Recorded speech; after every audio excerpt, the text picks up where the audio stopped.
into a player like Z who has a lot in the tank as far as counter picks that can be creative coming from the Baron lane, roll into mid lane, you do have just a solid knowledge of what this champion is going to do in that late game. And that is something that we can certainly respect as we get over to the ThunderTalk side where we got this Diana, got the solution. Diana, on any other team, would probably be mid. It's probably going top, though. Yeah, that's what I would imagine as well. Don't forget that this is actually a triple flex because we've also seen Chris play Diana jungle as well in their match. I don't remember who played the Nunu jungle on the opposite side, but the idea was the same, that since Nunu is not going to really pressure you or invade you pre-level 5, you can kind of scale and get to the same point as well. EBG, we're going to go with the Darius and the Graves once again for Ache and Isis respectively. Maintaining the same core. Oh man, all right. We got Rock Monster in the game here for ThunderTalk. We do. If we assume that the Diana is going to the Baron lane, then this is probably a Malphite support. Yeah. So we're getting some engaged threat from S12. Okay, well. This is a lot of knockup smacks. I feel like a Yasuo is coming out from Z on the last pick. That's true. If Yasuo does come out, I have to warn everybody that Yasuo is currently at a 0-7 game score. Not the greatest. Although, one of our friends on the broadcasting side, Yuko, did point out that Yasuo's whole thing is the 0-10 power spike. True. So if we can get him to that point, if he can lose 3 more games, maybe that's the point where this champion does become broken. eBRO Gaming respectfully acknowledging that there's a lot of knockups and a lot of engage, so Rakan and Zyre are a great way of not only disengaging, but also kind of mitigating all those threat potentials. And ThunderTalk, maybe they were thinking about the Yasuo, but now that they know that it's a lot harder to try and pile into a Featherstorm Shockwave combo, they're going to pivot, and now we're going to see Vayne more than likely for Azure, which does mean that this should be a Lucian for Z. It definitely could be. There are a lot of ways that this could go, but that is my assumption as well, meaning that Diana is in jungle. Vayne, regardless of where it is going to be played in this draft and by who, it does provide you with a ton of late game damage. It feels like this is the marksman that you want to have on your team when it comes to late game, but it's going to be played by Faye. I knew it. He is on. I knew it.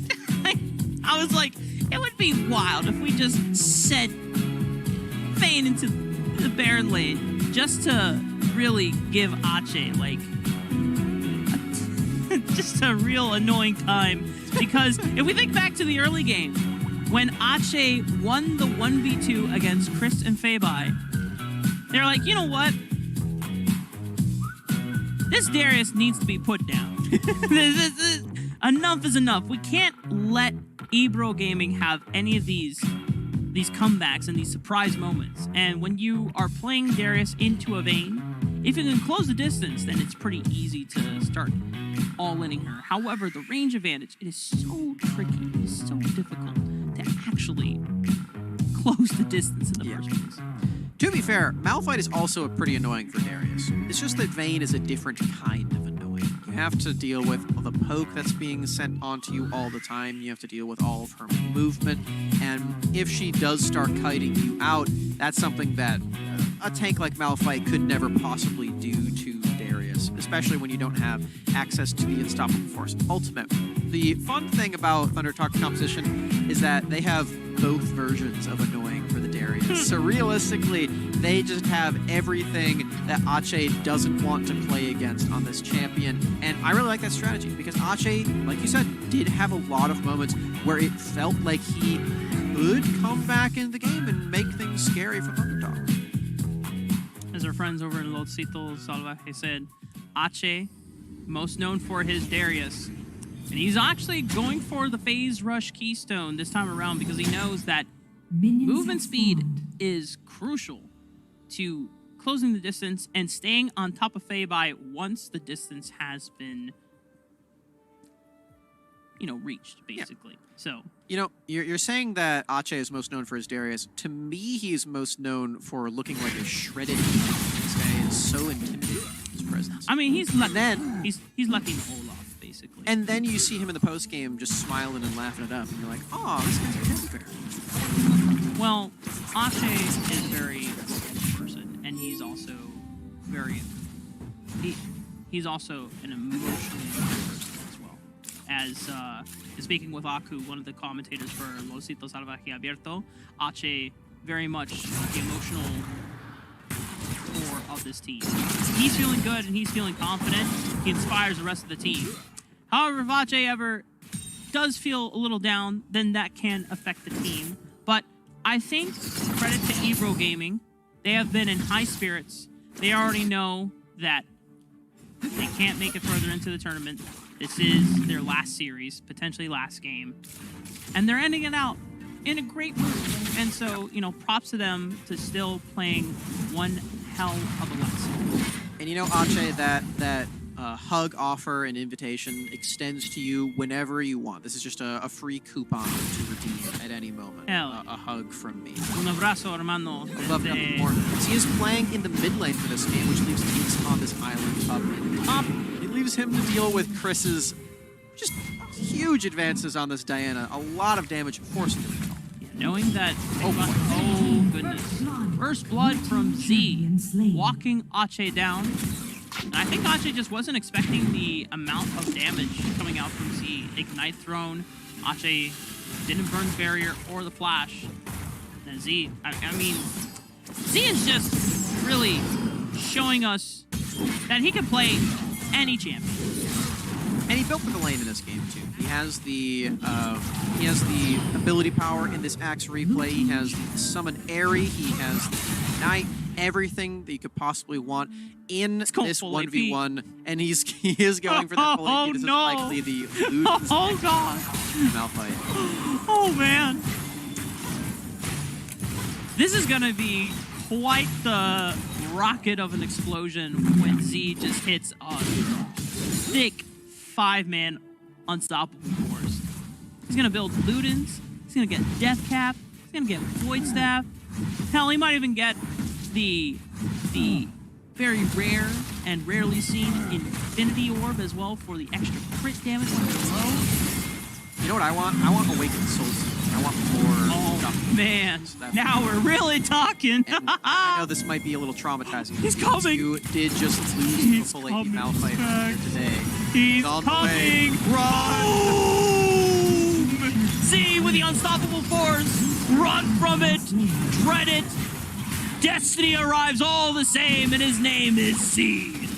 Rock solid! Oh, Ache is here. He's the next fighter. He has to flash out after a great bubble from S12K and ThunderTalk continue their reign of terror on this bottom side of the map. Nobody can contest them. Z's Malphite just adding another champion to his vast repertoire of options he can go for. This is the kind of stuff that you want to have moving into that playoff structure where you just have all these options that you just have to think about when it comes to the bans that they're popping into Z, as pretty much every single team has spent at least one ban, usually more, into this single player on ThunderTalk. Meanwhile, in Baron Lane, Feibai is having the time of his life just farming up on Vayne, and he doesn't have to deal with the laning phase where traditionally Vayne doesn't have that great of time. He already has Blade of the Rune King. We have a potential skirmish over this Rift Herald. No unstoppable force available for the next few seconds, but Z is making the long walk over from the Dragon Lane. He's gonna have it available, but the Rift Herald's already been secured by Aces, and if eBRO can get out. Meanwhile, oh no!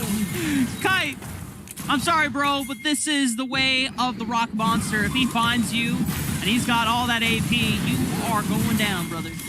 Z doesn't even need to use his flash there either, because Kai didn't have flash, didn't have Feather Storm. There's no feasible way to escape the rock as he just trudges on over to the Dragon Lane. Feibai forced to flash out. He's in a 1v2 situation, does not want to get apprehended as he's making his way over to try to defend for this turret. Rift Herald means eBRO likely will secure this. Oh, Ache wanted to go for the pick on the Feibai, but S12K, he says, you know what? I realize that you are a marksman without support. Allow me to assist you, brother. Tie the way from over the wall.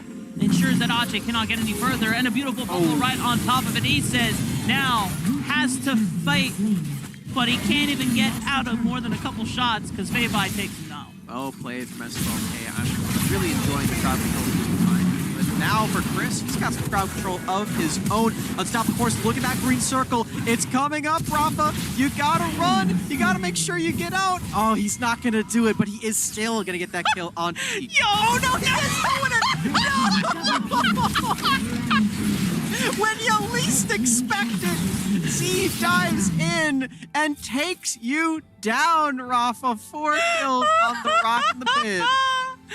That was like the moment in a horror film where the killer just looks at you and he gives you the creepy smile. And in this case, it was the question mark Pengu, where Dabu's like, am I alive? Did I make it out? And then... I think we should change Malphite's title from Rock to Rocket at this point when he's going for this build. So much ability power, so much burst is available, and every time that green circle on the right of your screen is full, you have to be ready for one member of eBRO, if not more, to be blown up to smithereens. At this point, the green button is not a green button, but yet a red emergency button. Oh, it is a huge siren. Oh, God. Oh, wait, he actually had to force his ultimate over the wall. But we got more fighting in the mid lane. Feibai just tumbling forward, taking out Kite and Dabu. And now Z was super low on HP, but the rest of eBRO Gaming were trying to single him out. Looks like Feibai got a little too close to the base, though. Man. Tix was able to pop him over the wall with a shockwave. Z, he's dancing in and out. The moves! He's just got to walk up, seismic shard. Barrier! Okay. Hold on. He's just going to run him down at this point. Wait, dead man's play? Hold on. He's still alive. He's fast. Avoid the turret shot. No, the minions. Takes, escort them home. Woo! He's made it. Round of applause for Ache making the great escape. Nicely done. The rest of his team may not be so lucky as the team choose Feibai. So much assassination threat on the single target with that condemn against the wall, but here engage. Dabu, the new player on the block quickness, finds 2 with the knockups, but he left his AD behind. Kite, it's exploded with the fireworks of Z. All the same, Rafa, eBRO find a couple of kills. Z, once again, saw Kite, and even though the rest of his team in Isis and Dabu were destroying Chris, Z just looked at Kite and said, I'm sorry, little one. and then just sent Kite to a trip to the fountain once again. I mean, at this point, Z doesn't care about making the multi-man play. He cares about just stacking up the kills. He is 5-1-2 on this full AP Malphite. We're getting the hat coming in soon as well. It's coming. He's got 2 rods, and 2 rods put together become a hat. Because that's just how it works. We're seeing the seismic shards be enough to push all the members of eBRO Gaming away from this Rift Herald, claimed by ThunderTalk. They're going to take all this pressure and move around until Feibai condemns that mage. Damn, he really wanted to hit that mage. I don't think he actually did want to hit that mage. You know what? He wanted to condemn That doesn't really fit my narrative, Smacks. I'm trying to save Feibai's, it happened.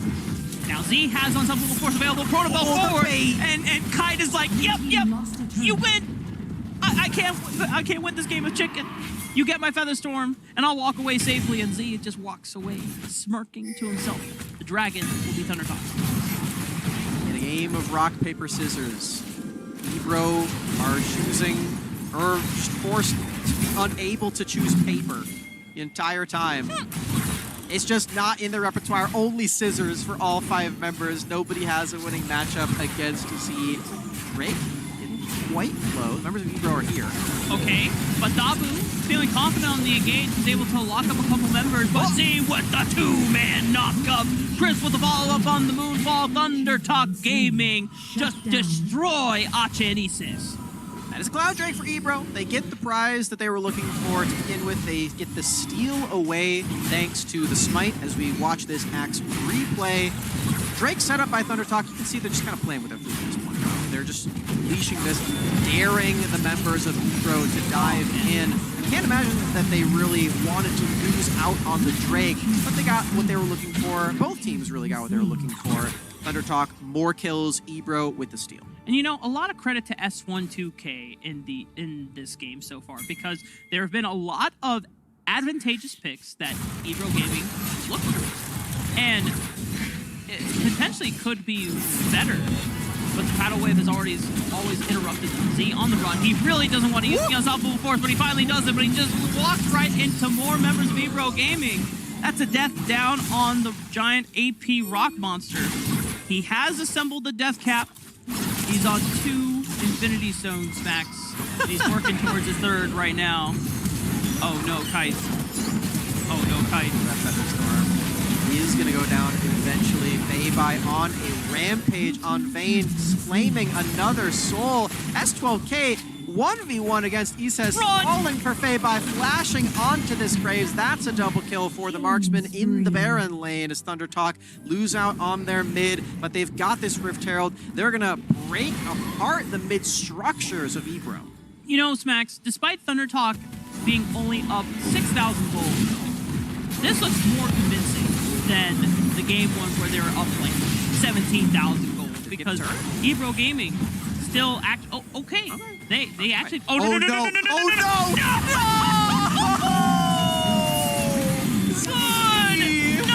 eBRO Gaming. ThunderTalk found the dream, the 3-man knockup. They throw up the question marks. It's all in good fun, but ThunderTalk, they have earned their spot. They knew that they were coming in as one of the favorites to dominate Group B.